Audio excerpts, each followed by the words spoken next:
quero agradecer a você que está conosco nessa tarde no nosso programa Tudo de Bom. Hoje nós vamos tratar de um tema que é sempre atual e eu tenho certeza que preocupa quase todos nós. Porque quem não está sempre brigando com a balança, com 3 quilos pelo menos a mais para perder, querendo estar em forma, querendo manter a saúde também. Então hoje, que o mundo apresenta aí 1001 opções para que a gente possa consumir principalmente produtos mais calóricos, a gente sabe que a questão de manter o peso e a saúde é uma preocupação assim de todos nós. E para conversar sobre o assunto, nós trouxemos aqui 2 pessoas que, como eu, vivem brigando com a balança, que já conhece todos os tipos de regime, já fez todas as tentativas e optaram por fazer a cirurgia de estômago, que eu acredito seja assim a escolha mais drástica e mais radical. Depois que já se tentou todos os tipos de dietas, de regimes, se faz essa opção pela cirurgia. Mas a gente sabe também que há, e o Dr. Douglas vai contar pra gente, que há outras formas também de se fazer uma redução de peso e de se manter o peso, porque a gente sabe que muitas vezes é mais difícil manter do que perder. Se emagrece rápido, se perde os quilos que se quer perder, mas daqui a pouco volta tudo de novo. E nós temos aqui para conversar sobre o assunto o Dr. Douglas, que é especialista nesse assunto, que vai dizer para a gente o que a gente precisa fazer, né, Dr. Douglas, para a gente se manter em forma, para que a gente possa ter uma saúde e ter uma vida de qualidade. Eu quero agradecer ao Dr. Douglas por estar conosco aqui nessa tarde. A Marinete, viu, Marinete? Muito obrigada por você vir contar a sua experiência de vida. E também ao André, esse companheiro que foi recém-operado, né? Vai contar pra gente o que levou você a tomar essa decisão, as complicações que houve, mas o que você acha e o que você decidiria fazer nesse momento. Então eu quero agradecer a vocês e com todos vocês, com muito carinho, o nosso programa Tudo de Bom. E a gente sabe que hoje 40% das pessoas estão com excesso de peso. E estima-se que daqui a 10 anos serão 60%. O que acontece? Por que a gente, com o passar do tempo, está vendo essa tendência forte para a obesidade? Pois é, a obesidade em todo o mundo, ela está em ascensão. E quando se estuda as causas nos vários países onde ela está aumentando, e principalmente com muita rapidez, isso está ligado a um estilo de vida. Há fatores culturais, fatores econômicos, fatores nutricionais e psicológicos que estão levando as pessoas a aumentarem a carga calórica de ingesta e a diminuir o gasto de energia. Então, é um conjunto de fatores. E você vai ver, estudando, por exemplo, o Brasil, o México, que há algum tempo atrás, o índice de obesidade era bem pequeno e aumentou muito. Quer dizer, tem fatores econômicos ligados a isso aí. Fatores culturais. Imagina que eu sou de Belém, o pessoal lá gosta muito de tacacá, tucupi. Mas existem as grandes indústrias alimentícias que colaboram para isso. Você nunca vai ver uma propaganda na TV dizendo assim, vá na banca do seu José comprar alface, rúcula, selga, grão, espinafre. Não tem disso. Né? Então, é um fator cultural, tá? Que leva as pessoas a beberem mais bebida alcoólica, a ficarem mais paradas diante da TV e usarem mais o celular. Estão cada vez mais pessoas usando o carro. E cada um desses fatores somados levam ao aumento da ingesta calórica e à diminuição do gasto calórico. E a obesidade é a consequência disso. É o aumento da quantidade de gordura no corpo, do percentual de gordura no corpo. E além dessa motivação da questão cultural, né, além dessa questão, vamos dizer assim, do próprio mundo que nós vivemos hoje, onde há uma fartura muito grande, né, de alimentos, há alguma motivação interna que faz com que a gente escolha mais os alimentos, vamos dizer assim, mais calóricos, mais gostosos, entre aspas, porque se a gente tiver um prato de alface, né, de espinafre, mesmo com a carne grelhada, e se a gente tiver uma comida, um sanduíche, uma coisa, né, que engorde mais, com certeza a gente vai para o que engorda mais. Há uma motivação interna para isso? O homem busca prazer, desde que ele nasce. Me lembro bem quando eu fazia pediatria, que eu era neonatologista, nós acalmávamos as crianças usando glicose no algodão, na UTI pediátrica, né? Depois eu passei para a área de obesidade. Há 19 anos atrás, eu era dono de um spa em São Luís, numa praia, lá no Araçagi. E lá nós ficávamos 15 dias com as pessoas, e todas elas buscavam prazer. E não importa a condição social ou econômica, ela busca no doce, né, na gordura, no sal, no açúcar, ela busca o prazer da vida. E às vezes ela é inconsciente isso, porque ela recebeu isso como herança cultural dos pais que já estavam, desde pequenos, compensando a pessoa com aquilo. Olha, se você ficar quietinho, eu vou dar um docinho para você, eu vou dar um refrigerante. Até se comer tudo, né? Fala assim, ó, se você comer o almoço todo, você vai ganhar sobremesa, senão você não vai ganhar sobremesa. Isso mesmo. Então, e depois eu fui entender, estudando a psicologia, porque hoje nós estudamos muito a psicologia da obesidade, e nós notamos que a maioria das pessoas, elas querem sair do vício. É um vício. Como assim, Douglas? É o seguinte, da mesma maneira que você é viciado em cerveja, você pode ser viciado em cigarro, em cocaína, e você pode ser viciado em comida. E o médico, ele entende isso, que é um vício. E eu levo o meu cliente a entender que ele precisa de uma ajuda psicológica, de um acompanhamento muito forte, para ele conseguir sair desse vício. Porque, entenda, ele às vezes só vai tratar com 40 anos de idade, quando começou na infância, né? Logo depois do desmame, e às vezes antes do desmame. Marinete, e aí? A briga com a balança foi a vida inteira, desde pequena, ou foi depois de uma certa idade que começou a engordar, que hoje a gente olha para você, essa moça linda, ninguém consegue te imaginar com mais de 100 quilos, ninguém. A gente já imagina você assim, magrinha. Mas como é que foi no decorrer da sua vida essa questão com a obesidade? Eu era adolescente magra. Após eu ser mãe pela segunda vez, eu comecei a engordar. Depois consegui obter o peso novamente de volta e logo após alguns anos eu tive uma depressão. E após essa depressão eu cheguei a quase 120 quilos. E aí foi um ano, no máximo um ano e meio, brigando com a balança, optei por todos os métodos, recursos que tinha e não obtive sucesso. Até que chegou um ponto que eu falei, não tem mais o que fazer. Aí eu fui no médico, ele falou para mim, não, eu não vou te operar. Eu falei, mas por que o senhor não vai me operar? Ele falou assim, não, eu não vou te operar. Aí eu fiquei mais uns 3 meses, e aquilo só me agravou mais. Depois de uns 3 meses eu fui a outro médico, e ele falou assim, você tem que operar. Aí eu fiz todos os exames, deu tudo certo. E com 60 dias, após todos os exames, eu fiz a cirurgia. Nós vamos falar da cirurgia daqui um pouquinho, mas eu quero conversar com o André, viu, André? Você que a gente sabe que todo mundo conhece por André Porcão, que daqui a pouco não vai ter que trocar, não vai ser mais Porcão.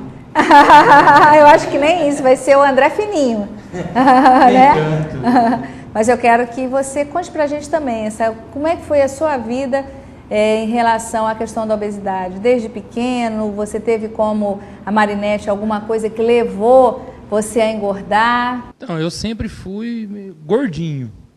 Aí sempre fui muito ativo, tudo. Aí, uma determinada época, eu acho que eu tinha 25 anos, uma coisa assim, eu tive uma fratura de ligamento no joelho. Aí eu parei de fazer o basquete, que eu jogava muito, brincava muito. Aí, e a vida moderna, né? Só correria, só aumentando. Aí era cada vez mais só trabalhando e comendo a hora que dava. Aí comecei a engordar. Aí quando eu vim para Palmas, aí foi morar sozinho e a correria grande, muitos desafios. Aí aqui em Palmas eu conseguia o número clássico de engordar 60 quilos. Eu cheguei até a ficar arrogante, eu sei, tipo assim, ó, eu sei tudo que o nutricionista vai me falar, então eu não vou em nutricionista. Eu sei tudo que tem que fazer, porque não dá para fazer, porque senão eu faria. Aí eu cheguei até a fazer um tratamento ácido úrico e tal, até com o Dr. Douglas também. Aí deu uma melhorada, a gente baixou aí 30 quilos aí. Só que um ano foi 40 de volta. Aí foi correria cada vez maior e o ritmo de vida mesmo pesado. Aí nos últimos 3 meses agravou muito. Agravou, assim, que aí já deu uns distúrbios hormonal, e aí foi piorando. Aí eu cheguei a 200 quilos, 198 quilos. Mas não tinha jeito, tem que operar. Aí fiz toda a bateria de exame, Aí foi dando certo e aí chegou a hora... Optou pela cirurgia. Optou pela cirurgia porque realmente não tinha mais solução, era a única. É interessante, quando a primeira pergunta que nós fazemos, que nós conversamos muito com o cliente, e nós perguntamos, o que é que você acha? O que é que você acha que levou você a aumentar de peso? Ninguém diz que come muito logo no início. A pessoa, antes dela falar que ela come muito ou que ela é sedentária, ela diz assim, o meu problema, doutor, é a ansiedade, é o estresse, é o corre-corre. E verdadeiramente, nós como médicos, nós temos que entender isso do cliente. É uma verdade, é a queixa dele. Eu não posso dizer que ele não tem nada. E eu tenho que dar uma importância muito grande, eu tenho que ajudá-lo a ter uma melhor qualidade de vida. Então, na minha área, eu procuro envolver assim, saber o dia a dia dele. E dizer, você vai ter que tomar algumas decisões.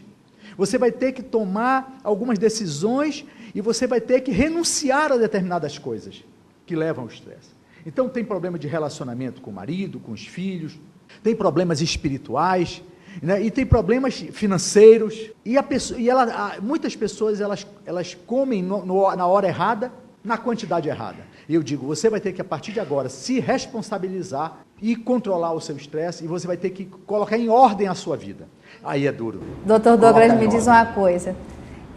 A gente tem aqui 2 convidados, né, que passaram pela cirurgia, eu também já fiz há mais de 10 anos atrás, mas a gente sabe que há, e eu quero que o senhor conte para a gente, formas de não precisar chegar à cirurgia. O que a pessoa que tem essa tendência para engordar, né, que tem quilos a mais, precisa fazer para poder, vamos dizer assim, emagrecer com saúde e não precisar chegar numa cirurgia que é uma decisão tão drástica? Está provado que a maior influência que um ser humano tem é a companhia, as pessoas com quem ele anda. No caso, o médico, ou a nutricionista, ou outro profissional que cuide, que vai ajudá-lo, ele tem que estar junto. Por isso que na obesidade tem 2 fases, a fase de perda e a fase de manutenção. E na fase de manutenção, que ainda há pouco o André falou e também Marinete falou, que eles tiveram dificuldade nessa fase, chegaram a tentar e depois parece que desistiram. Parece que a desistência ela faz parte da vida da pessoa que faz a cirurgia. E é muito comum, se você pegar 10 pessoas que fizeram cirurgia, praticamente todos eles vão dizer, eu tentei vários tratamentos e desisti. Chegou num determinado ponto, eu não conseguia. Graças a Deus que não é a maioria que vai chegar a esse ponto, mas é necessário que você grude em alguém de confiança, o colega profissional, o médico, ou a nutricionista, ou outro profissional, e diga, olha, eu decidi que eu vou até o fim. Marinete, me diz uma coisa, o que você atribui não ter tido sucesso com as dietas alimentares e chegar ao ponto de fazer uma cirurgia bariátrica? Eu creio que naquela época foi a falta de apoio. Era uma depressão muito profunda, eu fiquei isolada, eu me isolei de todos, até dos meus filhos na época. Dos meus pais, tinham se separado, então eu fiquei num poço que não tinha mais fundo para mim. Então eu me tranquei, me isolei do mundo, eu fiquei praticamente 1 ano. Se eu saísse uma vez no mês na porta da rua, era muito. Às vezes, quando eu queria comer alguma coisa, eu tinha que pedir para um dos meus filhos ir comprar para mim. E não era sempre que eles faziam isso. E foi quando Deus entrou na minha vida, que eu convidei Deus a entrar na minha vida, e Deus começou a fazer a obra. Foi quando eu me levantei, só que já estava muito tarde. Então foi, vamos dizer assim, essa decisão que você tomou de sair da depressão e também de tomar uma atitude no sentido de melhorar a sua autoestima, de melhorar vamos dizer assim, a sua imagem física, veio muito também dessa questão religiosa, essa questão que tudo vem, né? A vontade, a decisão, a determinação, né? Isso, foi a partir do momento que o Espírito Santo veio habitar na minha vida, que ele passou a fazer parte da minha vida, que Deus começou a fazer a obra. André, em relação às dietas e os regimes, o que fez com que você não tivesse sucesso nessas tentativas de fazer dieta, de perder peso e optou por uma cirurgia? Tem pessoas que não gostam, não se adaptam. Eu adoro salada, eu deixo como uma baciona de salada. Só que quero ver todo dia, tu ter o acesso e o tempo para fazer aquela salada, aquelas coisas. Então eu atribuo mais mesmo a questão mesmo de tempo, essas coisas, porque eu nem comia tanto, eu comia errado. Comia, pouco, quase nada durante o dia, muito à noite. As escolhas também erradas. Sim. Então, eu tipo, eu atribuo realmente a meio que tempo mesmo. E quanto a manutenção, essas coisas, cara, tem uma coisa assim bem objetiva. Eu não sou muito bom com palavras, mas eu vou falar, cara. Uma coisa é você tentar perder aqueles 10 quilos, fazer manutenção. Outra coisa é você falar para um cara de 200 quilos, não coma só uma alfacinha e toma meio copo de leite e vai dormir. É complicado. Não, conversa. Seu organismo pede mais, né? Você tem uma caixa para encher. Tem, cara. E a vida segue. Então, no outro dia, você tem que caminhar pronto para. Há um hábito que você tem de comer muito. Há hormônios, então um conjunto de hormônios, né, produzido no estômago e em outras áreas, como, por exemplo, na gordura e no intestino e no cérebro. Tá? E a fome, ela indica que o organismo está precisando de alguma coisa. Por exemplo, eu posso... se eu colocar um copo de um alimento com todos os nutrientes que o ser humano precisa, em meio litro, eu posso suprir todas as necessidades da pessoa e ela não sentir fome durante várias horas. E eu posso deixar uma pessoa comer à vontade aquilo que ela gosta e ela sentir fome daqui a 2 horas, horrível, uma fome incrível. Por quê? Porque o organismo ele tem fome quando faltam vitaminas, minerais, oligoelementos, quando faltam aminoácidos, proteína, e as células dão um recado para o cérebro e diz, olha, você tem que comer mais porque está faltando aminoácidos, está faltando vitaminas, minerais. Quer dizer, a alimentação, você se sentir saciado, alimentado, não vem da quantidade. Não vem da quantidade, da qualidade. Mas da qualidade. Exatamente. Então aí que ele falou, por exemplo, não adiantava para o André ele continuar comendo aquilo que ele antigamente comia. Por exemplo, essa história de dizer, basta comer de tudo um pouco, isso é mentira. Não funciona. Você tem que comer o certo na hora certa, na quantidade certa. Por exemplo, tem gente que só come uma vez ao dia e engorda, porque ele come o errado uma vez ao dia, quando se ele dividisse a alimentação dele ao longo de 3 em 3 horas, de 4 em 4 horas, e comesse os alimentos, as proteínas na quantidade certa, o carboidrato na quantidade certa, as fibras, as vitaminas e minerais, ele não sentiria fome. E ele educaria o organismo dele, suprindo todas as necessidades.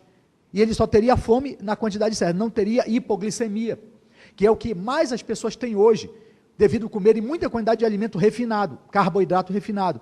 Por exemplo, você pode comer um pão desse tamanho e um refrigerante desse tamanho. Daqui a 2 horas, 3 horas, a sua glicose está lá embaixo e você sente fome por queda da glicose. Então, você comeu 2.000 calorias numa refeição e mesmo assim você sente fome. Então, você comeu uma alimentação pobre em nutrientes, mas muito calórica, que vai levar você a engordar e você vai ter fome, vai continuar com fome. Marinete, conta pra gente o que representou a cirurgia, a perda de peso na sua vida. Voltei a me cuidar, voltei a sorrir. A gostar de você. A gostar de mim, aprendi a me amar novamente, porque quando a gente chega num certo nível da obesidade, que eu cheguei a quase 120 quilos, você não olha mais nem no espelho. Hoje estou aqui, estou bem, sou feliz, uma nova mulher, uma nova mãe, hoje sou casada, uma nova esposa e minha vida, tenho 100% energia para fazer tudo. Tem quanto tempo que você fez a cirurgia? Tem 3 anos e meio para 4 anos. 3 anos e meio. Porcão, e você, há quanto tempo? 29 dias. 29 dias. A sua parece que teve um problema. Como qualquer cirurgia, né, sempre tem os seus riscos. E no meu caso, a cirurgia foi um sucesso, comemorado pelos médicos, familiares, tudo. Aí ficou só aguardando o retorno da anestesia para ir para o quarto. Aí nesse retorno, o pulmão parou. Aí foi intenso. Foi 3 dias, acho que em coma, mais 2 de UTI. Depois do errado, tudo foi dando certo, cara. O corpo médico sensacional. Dr. Douglas, a gente está aí falando da questão da cirurgia, né? Mas eu acho que fica bastante claro para todos que estão nos assistindo e para todos nós que é fundamental a questão da decisão, essa questão com cirurgia ou não, a questão da decisão, das escolhas que a gente faz na vida. É por isso que a família ela é importante. Ter mais qualidade de vida, como caminhar, como ir para a academia, você, na verdade, está ganhando milhões. Com certeza. Está ganhando milhões. Eu creio que é isso. Essa decisão é importante. Eu quero agradecer ao Dr. Douglas por ter estado aqui conosco nessa tarde, a Marinete, o André, e agradecer a você que esteve conosco no nosso programa Tudo de Bom.